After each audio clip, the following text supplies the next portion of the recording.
those candidates who are preparing for CAPFHE 2026, इधर आप fresh candidate हो सकते हो, फर्स्ट टाइमर हो सकते हो, या रिपीटर हो सकते हो।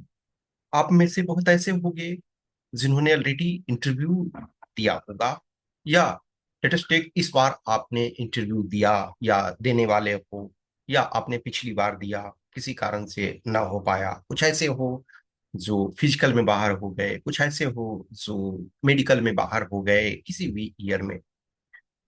तो अभी आपके पास आज का डे हम छोड़ें, और जिस दिन आपका 19 जुलाई को एग्जाम है, तो आपके पास 53 डेज बच रहे हैं।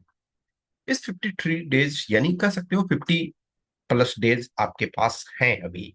तो उसमें क्या करना चाहिए? एक तो आपको लेसन्स लर्न करने चाहिए। अभी आपने देखा संडे को CSE प्री का एग्जाम हुआ, रिटर्न मीन्स प्री का पेपर हुआ। आपने देखा दोनों पेपर अनकन्वेंशनल थे। क्वेश्चंस ऐसे पूछे गए जो बहुत आउट ऑफ द बॉक्स थे। यस, दिस इज ट्रू कि जितने लोगों को मेंस में लेना है, जितने लोगों को क्वालिफाई करवाना है, उतने लोग तो क्वालिफाई करेंगे ही। लेकिन जो चैलेंज है, वो चैलेंज जो है, परेशानी, वो बढ़ता जा रहा। अलग अलग टाइप के यूनिक क्वेश्चंस इस ढंग से कि समझ में नहीं आना कौन सा ऑप्शन हमको चूज करना है। So much confusion. तो इस चीज को ध्यान में रखते हुए आपको हमेशा देखो, जब भी हम एग्जाम में जाते हैं तो वर्ष के लिए तैयार रहना होता है। किसी भी सिचुएशन में हम जो एक्सपेक्ट करते हैं, तो वो बुरी सिचुएशन को भी एक्सपेक्ट करने के लिए तैयार रहना चाहिए। बहुत बार जब हम चीजों को इजी सोचते हैं और एग्जाम में टफ आ जाता है, तो हमारे लिए प्रॉब्लम। एक और चीज देखना कि जो कट ऑफ है आप अपने एग्जाम का लो, CAPF का लो। लास्ट हम 4 इयर्स का लेते हैं। सपोज करो आप 21, 22, 23, 24, ये लास्ट 4 इयर्स का आप लो। तो 21 में हाईएस्ट पेपर वन का कट ऑफ जो है 138 है। 22 में 135 पॉइंट समथिंग था। 23 में 118.85 यानी 119 मान के चलो। और 24 में आपका 97.44। ये मैं जनरल कैटेगरी की बात कर रहा हूँ, ठीक है ना? तो 138, और 138 से 97.44 आ गया। और जो 25 है, इसमें ये पॉसिबिलिटी है ना कि इसमें और भी कुछ एक दो मार्क्स कम होने के ही चांसेस, और एक दो मार्क्स नहीं, ज्यादा और कम होने के चांसेस। तो 138 से लेकर के और आपका 90 के रेंज में आ रहा है, यानी पेपर वन जो है वो टफ होता जा रहा है। अनएक्सपेक्टेड टाइप के क्वेश्चंस बहुत सारे आ रहे हैं।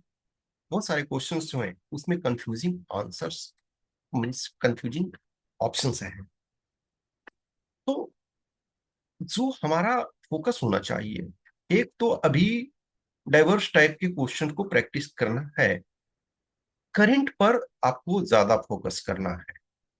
करंट को फोकस रखो। करंट जो आपके करंट अफेयर्स में जो क्वेश्चंस चल रहे हैं, जो न्यूज में चल रहे हैं, लास्ट जो आपके 12 मंथ्स के करंट अफेयर्स हैं। अब करंट में बहुत सारी चीजें हैं, आप सबको नहीं कर सकते हो, सारी चीजों को कवर करना पॉसिबल नहीं है। फिर भी जो बहुत सारे डायमेंशंस हैं उनको करो। प्लस हम जो कोशिश हमको करना चाहिए, ये नहीं कि मेयर फैक्ट कोई इंपॉर्टेंट यदि लेसन है तो उसके आगे पीछे की चीजों को देखने की जरूरत है। प्लस एक चीज ध्यान रखो कि हमने आपको पेपर वन के बारे में तो बताया कि जो इसमें ड्रास्टिक रिडक्शन, यानी कि आपका जो रिडक्शन हो गया वो 40 मार्क्स का रिडक्शन देख रहे हो आपका पेपर वन में। लेकिन जो आपका पेपर टू है, पेपर टू में मोर और लेस आपका सेम है। स्लाइटली डिफरेंस तो है, जैसे कुछ कुछ क्वेश्चंस इसमें भी थोड़े से अलग हट के पूछ रहे हैं हाल के दिनों में। लेकिन फिर भी मोर और लेस इसमें ड्रास्टिक कोई चेंज नहीं हुआ है। और इसमें अनएक्सपेक्टेड एस्पेक्ट्स जो है कम है। जैसे आपको एसे है तो 6 एसे हैं, उसमें 4 लिखना है, तो एटलीस्ट आपके पास चॉइस है। बाकी आर्गुमेंट, रिपोर्ट और किसी भी चीज में कोई चॉइस आपके पास नहीं है। तो एक्सेप्शन कैंडिडेट्स को छोड़ दो। जैसे 2020 में फॉर एग्जांपल आर्गुमेंट था, तो उसमें बहुत सारे बच्चे थे, वो समझ नहीं पाए।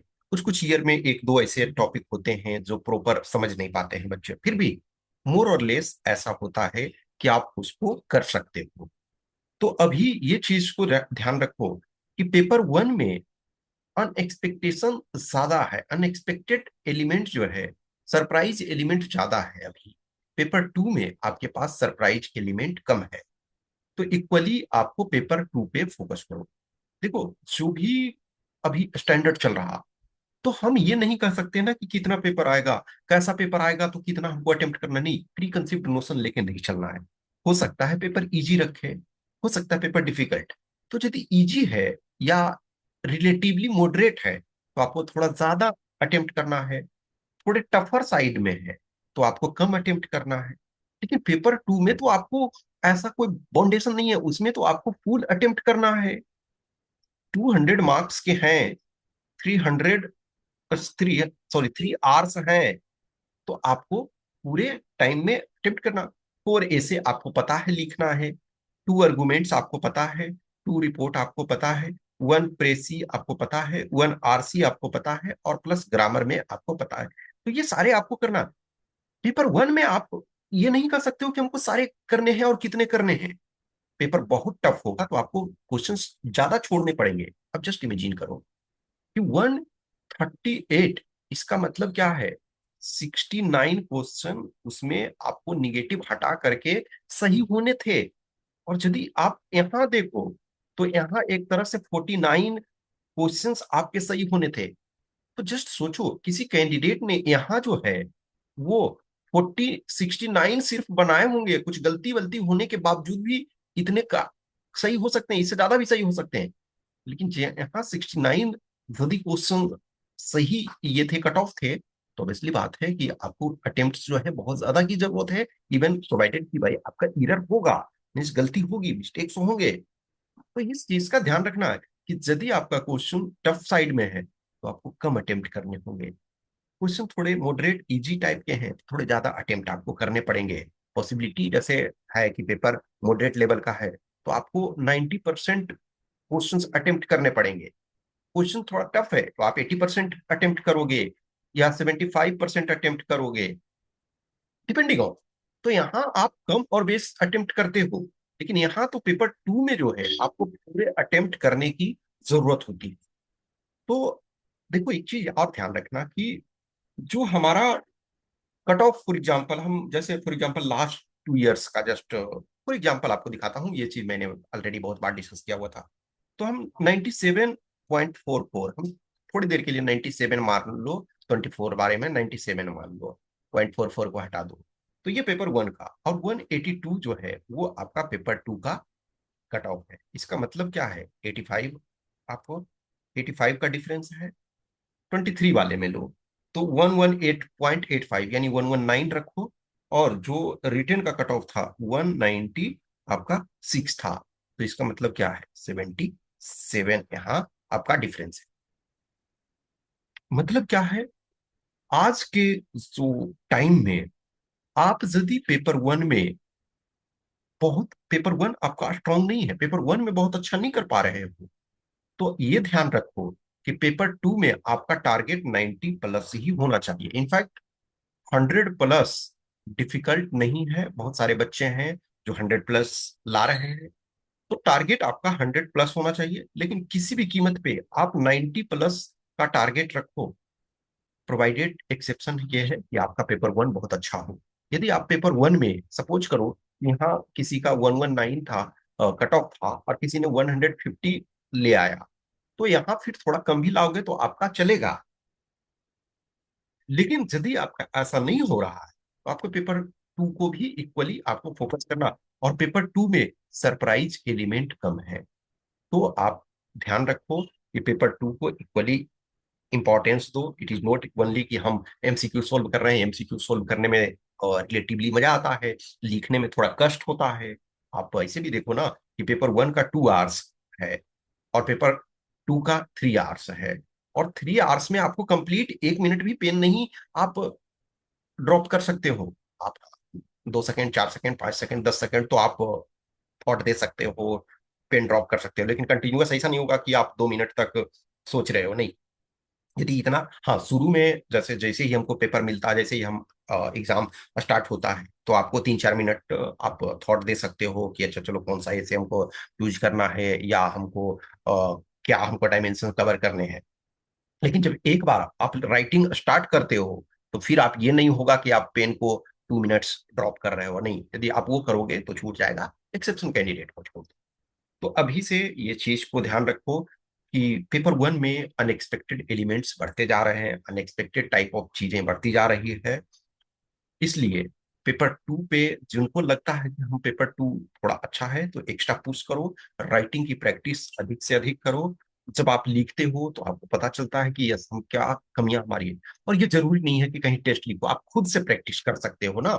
आप प्रीवियस ईयर पेपर ही लो, आप उसको लिखो, या और कोई भी आपको लगता है कि ठीक है, जहां से भी आपको सपोर्ट मिलता है वो लेने की कोशिश करो, और अदरवाइज जहां भी पॉसिबल होता है टेस्ट वगैरह लिखो, रेदर देन कि हम बाद में रोएं, बाद में पछताएं। उससे बेटर है अभी आपके पास टाइम है, और अभी आपका प्री सीएससी का हुआ है, आपने देखा कि क्या सिचुएशन हुआ। बहुत सारे वो बच्चे जो इंटरव्यू राउंड तक जा चुके हैं, ठीक है, उनका पता चल रहा है कि सर बोले कि सर सी सेट के कारण जो है मेरा रुक जा रहा है। कुछ ऐसे हैं कि शायद शायद 2 क्वेश्चन और होता तो इन हो जाते, ठीक है, अभी डाउट में। लेकिन कुछ ने तो ऑलरेडी बोल दिया है कि सी सेट में 66 नहीं पूरे होंगे, और यदि होंगे तो वो एक तरह से एकदम लक जो है वो हमारे फेवर में ही पूरे हो जाएंगे, तभी हो सकता है।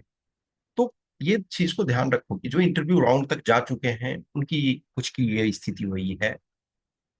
तो लेसन्स आपको लर्न करने हैं, टाइम आपके पास है। वंस एग्जाम हो जाता है, फिर आप उसको बैक में नहीं जा सकते हो। तो अभी इस डायमेंशन को लेकर के सीरियस रहो, जहां आपकी कमियां लगती है उनको सुधार करो, वर्क करो। अब फुल मोड में लगो।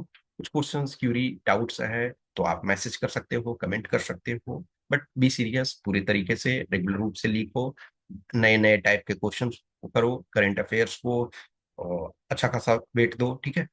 और चीजें आगे डिस्कस करेंगे। Okay, thank you.